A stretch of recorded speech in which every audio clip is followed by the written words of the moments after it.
Hey everybody, time for another Codepen Radio on TV. This is a video one, of course, and I am joined by Stephanie Eckles this time. Hey Stephanie, how you doing? Doing pretty swell. Yeah, thanks for coming on. As your name comes up every day in my life. Steph, you are all over the place these days. Nobody is a bigger kind of gold star blogger, content creator in the world of front end and CSS and all that stuff than you in the last couple of years. My gosh, just everywhere. So we'll get into some of those projects for sure. That's going to be pretty cool. You are a dev at Microsoft. Don't speak for Microsoft, but that's part of your life these days. And it confused me for 1 second. I was like, did she go to Adobe? Because you could misread your personal website as ThinkDoby. ThinkDoby Create. ThinkDoby. Yeah. You know how it is. You buy a domain when you're young and just getting into things and whatever it is, what it is. Oh, tell me about it. Yeah. Yeah. ThinkDoby Create. Yeah, every time I've wanted to change the name of CSS Tricks forever, and I'm like scared of doing it. And then I'll see articles of bands that change their name and bigger companies change their name, and they do it so boldly. And I'm like, oh, you're great at that. Not that I really totally dislike CSS Tricks. It's kind of has some institutional meaning, but yeah, it's just more than. And sometimes a name change just feels cool to me. I'm not too sad about it, but anyway, that's enough of that. So you go by, you are this everywhere. You kind of use the Leet Speak version of your name for your username, 5T3PF, Steph. Yes. Another legacy choice that, again, here we are. Yeah. No, I wouldn't change that one. I love it. You're that on Codepen and Twitter and GitHub and everywhere else, I'm sure. Yeah, and that's the thing too, like that synonymous username everywhere. Not everybody can do that these days, so I'll take it. Yeah, you got it. You win. Do you do that thing where you if there's a new service, you just go grab it right away just in case? If I have mild interest, I have done it. Tiny little mild interest, yeah. Yeah, me too. I try to get my name, but it's almost never been a problem. So it's been kind of cool. Where should we start though? With maybe we'll just start on Codepen, because certainly you're a Codepen user and this is Codepen Radio, so we can talk about that and then see where it goes, because there's so many, kind of domain names and things that are worth getting into and talking about here. So why do you use Codepen at all? Yeah, so I had a fun little dip into my history on that last night as I was thinking about this. And, when I was first looking for somewhat of a solution like that, so I've been on the web for 14 years now, professionally. And, I was doing JS Fiddle initially, and then y'all came on the scene and, so I did a few, my early ones were, I think I did it, my very first one, at least it's public, is I did for a conference apparently, where I wanted to maybe share the link and try it out more. And maybe JS Fiddle maybe didn't handle Sass, may have been another reason. I can't remember. I wonder if we beat JS Fiddle to Sass? I'm not sure. It may have been. The conference was specifically, I was talking about Sass. So I'm just wondering if that might have been one of the reasons too. Yeah, that was like a hot conference topic for a while there, wasn't it? Yeah. And, I'm not exactly known for JavaScript anyway, right? So Codepen, obviously you support JavaScript, but, I think was one of your unique features is being more friendly to just pure front end too, and the creative aspects of it. So, I had definitely, if you look in my actual history there, a few years of not using it, but I picked it back up a couple years ago. It's been a really useful tool for me to share new ideas to my team. So that's how I initially started, actually. Oh, really? It was work related? Yeah. Just, hey, there's this feature and it's hard to describe. And so I'll make a quick pin and shoot it off. And I still do that. It's one of my most frequent use cases. Nice. Yeah.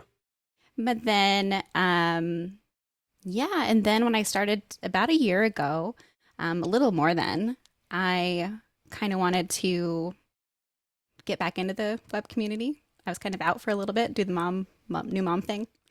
And so actually submitted, an article to CSS Tricks. So that was part of it too. I was like, well, I better do that one on Codepen.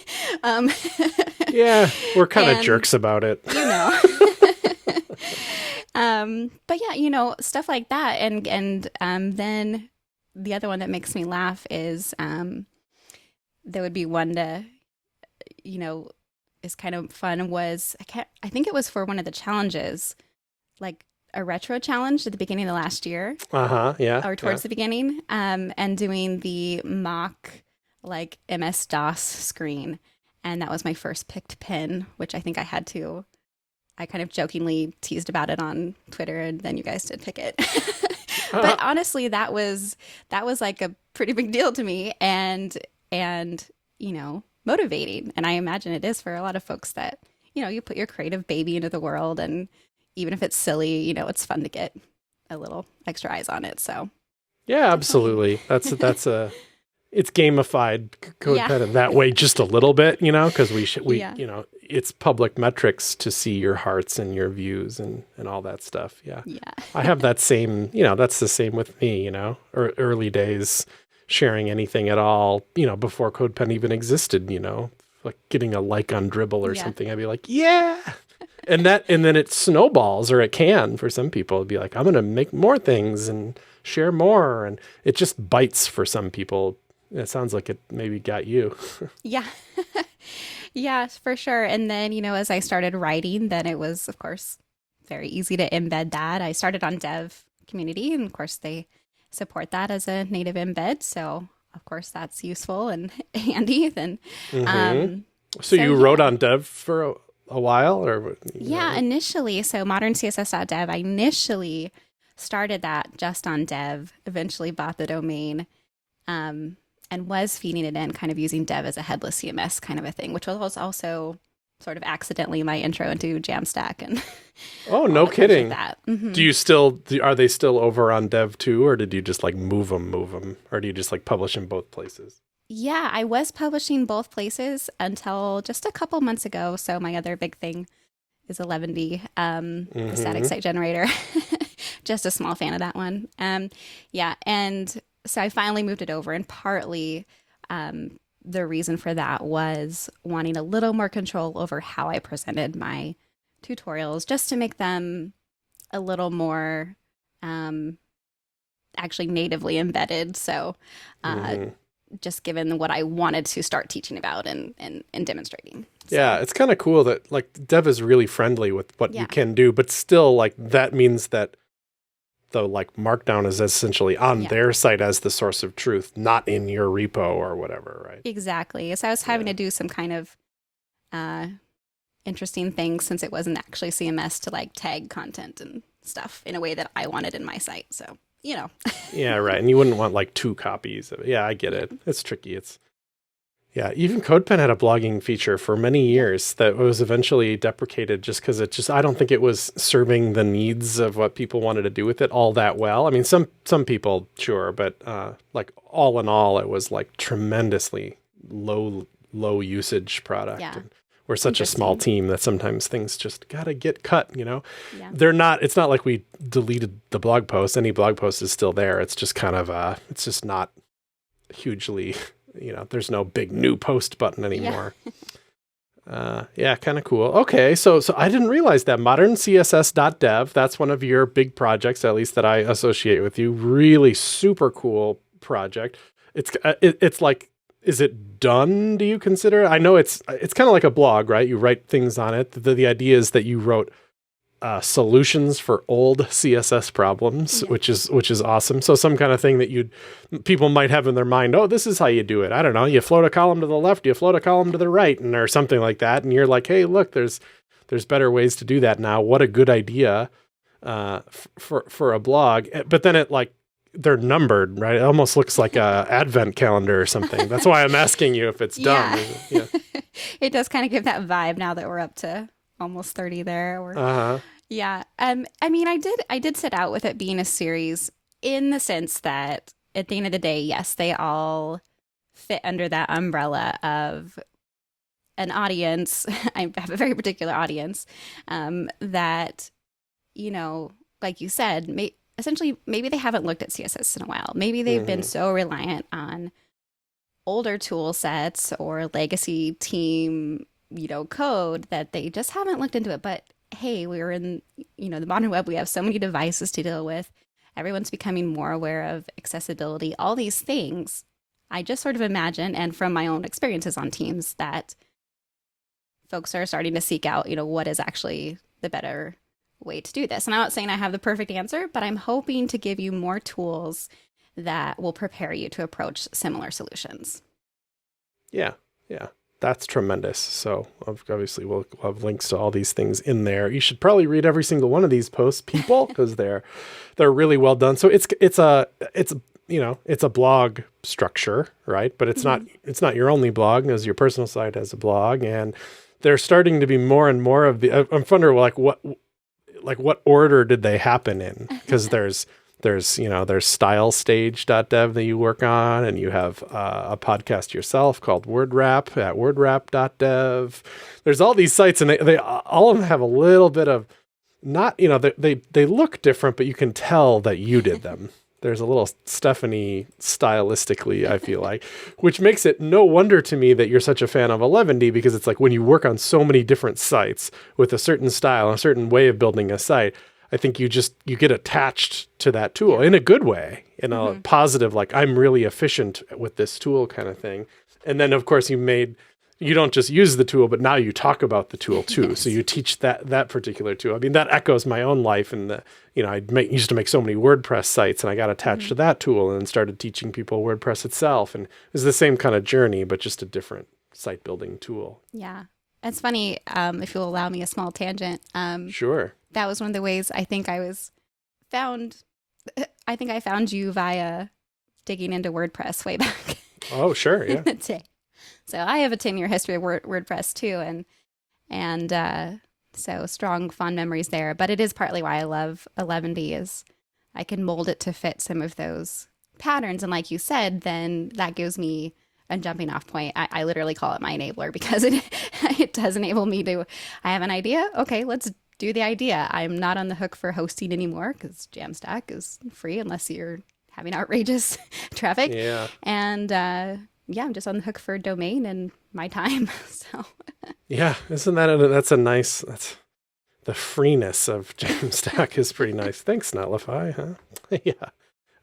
Or wherever else. But it seems to be the model that even, the Jamstack thing has been picked up by plenty of companies, like Microsoft has a thing. I forget what it's called, Pages or whatever. But so does Cloudflare. There's so many, that's just to name 2 of 10. I'm sure everybody wants to have their own little Jamstack product, and they all tend to have a free tier that's so generous that it's like, you really have to have a pretty hefty commercial site to break their bandwidth minimums or whatever you call it. Okay, so there's that we talked about modern CSS.dev. What's another one? That one's teaching oriented? What about the egghead thing? That seems to be a big part of what you do, right? Yeah, so that was another I think there's a viral tweet this week, what was the thing that a decision point that changed your life? And that's what's one of them, besides just initially writing modern CSS, is kind of serendipitously being asked to be an egghead instructor because of a modern CSS article. And wow, so I picked the right thing chronologically. Yeah. Nice. So I just crossed a year with them just a week or 2 ago. And awesome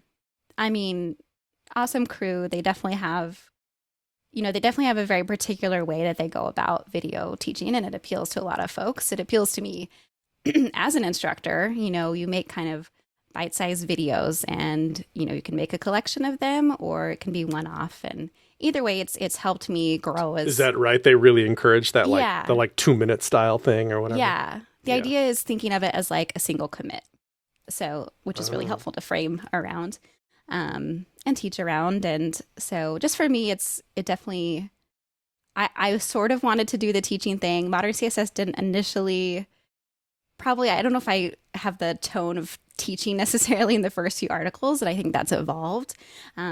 But just kind of finding what, I don't know, it was one of the darts to throw at the wall, right? When I was kind of considering doing more teaching and sharing of resources. So yeah, That's interesting that you don't think of some of the early articles on modern CSS stuff as having that teaching vibe. I get there is this is interesting to think about, different vibes of technical writing where you could just document something like MDN, I think, has some educational stuff on it, but is mostly we think of as the reference articles, right? Like, let me just look at query selector all. It's just going to very, perhaps dryly, just tell me what's going on there. Is that, you think that's, you were more on the just describe what's going on angle and then evolved later into let me, I don't know, hold your hand more?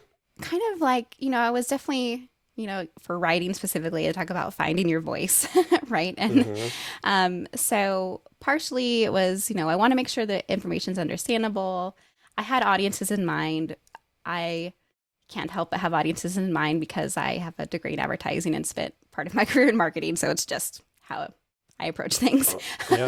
But so I think it was, the first ones to me were, I definitely want to share this information. I want a beginner to pick it up or an intermediate person to be able to pick it up. And then, the first couple topics especially were reasonable ones to kind of pit Flexbox and Grid against each other. I definitely noticed that. That was your first Egghead stuff? Yeah. Some of the Egghead stuff, some of the modern CSS stuff too.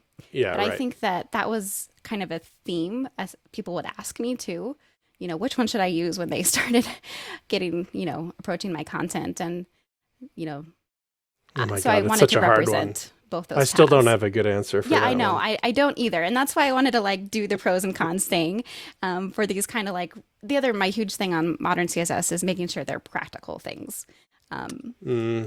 So trying to, so it does make sense, often to say here's the path with Grid, here's the path with Flex, here's pros and cons either direction. So that was even the approach you'll see in the early ones. Tricky stuff. I think that because I very much agree with you that seeing something real world clicks better usually with people that you're because people are capable of thinking abstractly, even if the thing you're building happens to be a site where you rate dogs or whatever. They can be like, oh, my site rates cats. This is irrelevant to me. Nobody thinks that. They're like, no, this is I can imagine what I do and what they do. So if you're going to err one direction, err towards something that feels real.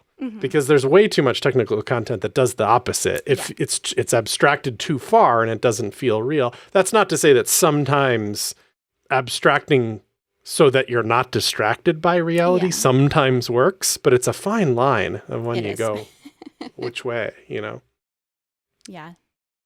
Anyway, that's just a little aside. You can see it in different writers' work too. The more you read technical writing, it's be like, oh, this author, they're going to use a gray box because that's just what they do and that's their style. And this author is going to, it'll be a rounded gray box with a beautiful box shadow on it because that's just how they roll. So that kind of thing. Okay, so you're doing these bite-sized things for Egghead. Is it like they pay you, right? I know so precious little about Egghead. I know some of the crew and they seem like the good folks, but it sounds like you have nothing but positive things to say. Huh? Yeah, you continue to own your content, so that's great if you ever decided, to take it off. And then it's essentially a percentage of the monthly revenue based on your views and so forth. So, semi-standard, approach to that. So right. That's how I would do it. It seems like a pretty standard way to do it. I remember doing videos for Linda back in the day, which I'm sure is also a good crew. But I remember them trying to explain to me how they pay. And they're like, listen, sit down. This is, it's complicated. They have a very different way of doing it that I'm sure ultimately is fair too. But it was like, why is this so complicated? My God. You have other sites. Let's do a few more. Stylestage.dev. Yeah. It looks like that was let's reinvent the CSS Zen Garden because that, despite having been reborn somewhat recently, maybe not recently enough. Let's do. Yeah, I mean, like I said, Codepen and similar environments are awesome for these focused demos. But and I was writing these tutorials, and you already mentioned, trying to connect it to something real world. But you can only do so much in a short tutorial, and so I recall looking at original Zen Garden myself and realizing that, of course, stopped submissions. I think it's 2013. I know I have the dates on there. And, not finding a similar environment to allow folks to practice like whole page web design and think about these more modern CSS features was, of course, my particular, emphasis on it. And also, when you make a contribution, I also ensure that it meets kind of our baseline accessibility sort of things as well. So things like being cognizant of prefers reduced motion, of course, color contrast, focus states. Wow, that's great, right? Because you could just take this baseline HTML and CSS, do something perhaps incredibly visual stunning to some people, but also just totally ignore accessibility to some degree. Like you can't change the HTML, so theoretically your screen reader stuff should be okay. But certainly not. There's plenty of other, as we all know, accessibility. As we shouldn't say we all know. Right. Too few people know that accessibility is far more than just screen readers, right? That's great. So you check all these for accessibility problems too. That's great. Yep. So that's been fun to get, a lot of different skill sets in, and several participants, it's been their first time also using GitHub. You have to submit a pull request to contribute your style sheet. And so, all these different layers that regardless of what point you are at your journey, maybe you just, want an outlet. And that's been fun to see, like Lynn Fisher submitted one, Miriam Suzanne, so all sorts of skill levels are represented there. You can scan over the styles and check out the thumbnails. You can see it's a huge range of, approaches, and it's pretty fun to look at. And the other kind of motivation for it, I have a couple years of React in my history too. So the other motivation was, thinking of, we used to be able to inspect Element, and it was not difficult to piece together how it was coming together, and so sometimes we're missing that on these more full featured sites. So in this case, you get the full style sheet, really easy access to it, and you can also inspect it without kind of this clutter in your way. Yeah, fantastic. This episode of Codepen Radio is brought to you in part by Jetpack, and specifically let's talk about Jetpack Backup. So that's one of the things that you can buy as part of your Jetpack subscription if you want to, and it's totally a la carte. So it's like if you want this feature, you can pay for just this feature, and that's that. It's a backup plugin in that it'll back up your WordPress site, of course, and how frequently you want it to is a choice of yours. You can pay extra to have real-time backups, which I think is really cool. But it's not just a backup plugin, it's a backup and restore plugin, meaning that it's not like, okay, you have the backup, but now you need to restore it to a certain point. Are you on your own? No, you're not on your own. You go into the WordPress.com dashboard, find the perfect point to restore to, click the restore option, and it will get your site back to that spot. Now, that's a big deal in itself. I think of that as kind of an above and beyond thing here for Jetpack to be doing. There's so many more above and beyond things that it does. One of them relates to e-commerce and how, like, if you restore back to that point in time, it's not wiping out the e-commerce orders that have happened in that time. It replays those on top of where you backed up to. So your orders and even your changes to products are restored as well to that point.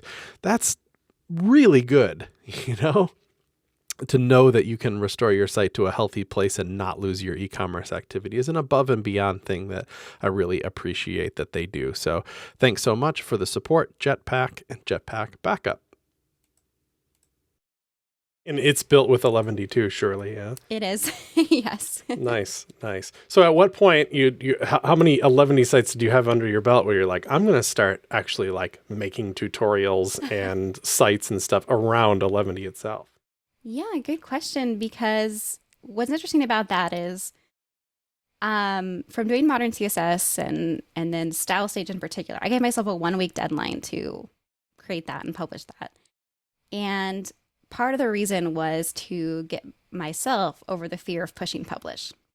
So part of my evolution of my 11D projects is following through on that as well. And, as soon as the idea is reasonably well formed and potentially has community value, I will push it out and publish about it. And I think I had 6 or 8 various whatevers with it. And I was like, I better have some place to host these. So that's where 11D Rocks came out. And I have over, I think, 20 at this time, a little bit more than that are 11D projects. Dang. But that includes like do you find it easy to and context switch between them? Great question. So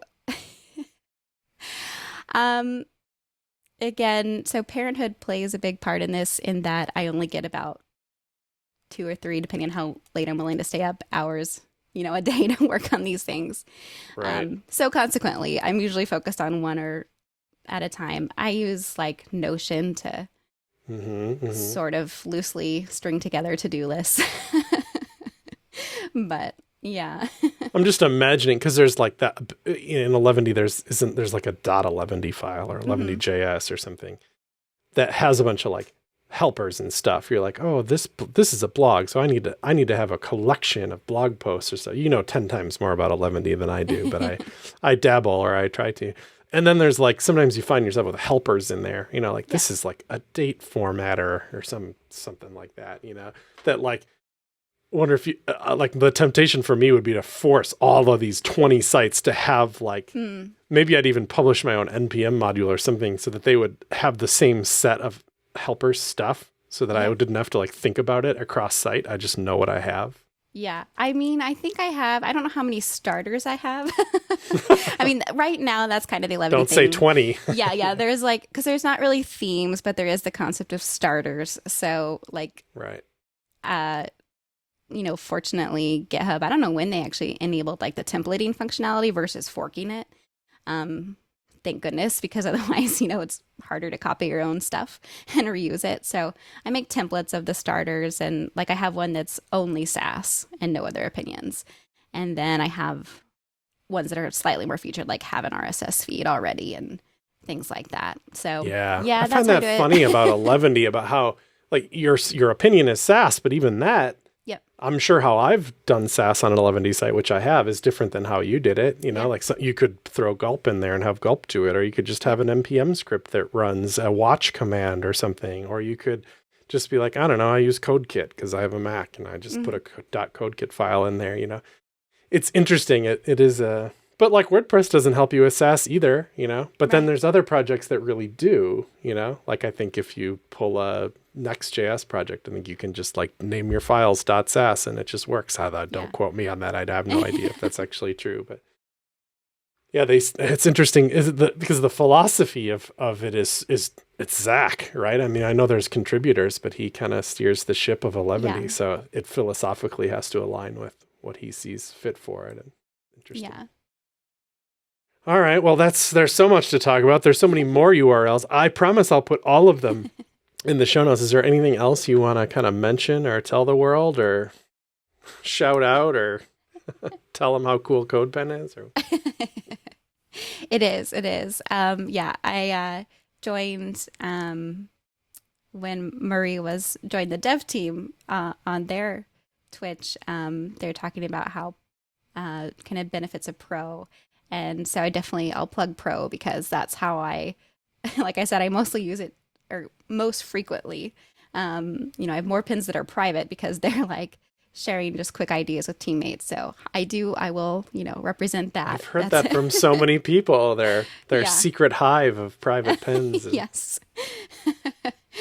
But yeah, I think I want to do the challenge. I need to do the challenge this week because it's sea life, and I originally wanted to be a marine biologist. So I feel like wow. Yeah, Marie would be happy to hear that. We traded places. Last year she did the podcast and I did the challenges, and this year I'm doing the podcast and she's doing the challenges. Nice. So you'll be on both. So all right. Well, it was so great to talk to you, Stephanie. Keep it up. I'll send you your crown in the mail for being the top front-end content producer of the year. Anyway, I appreciate it. Take care. Thank you.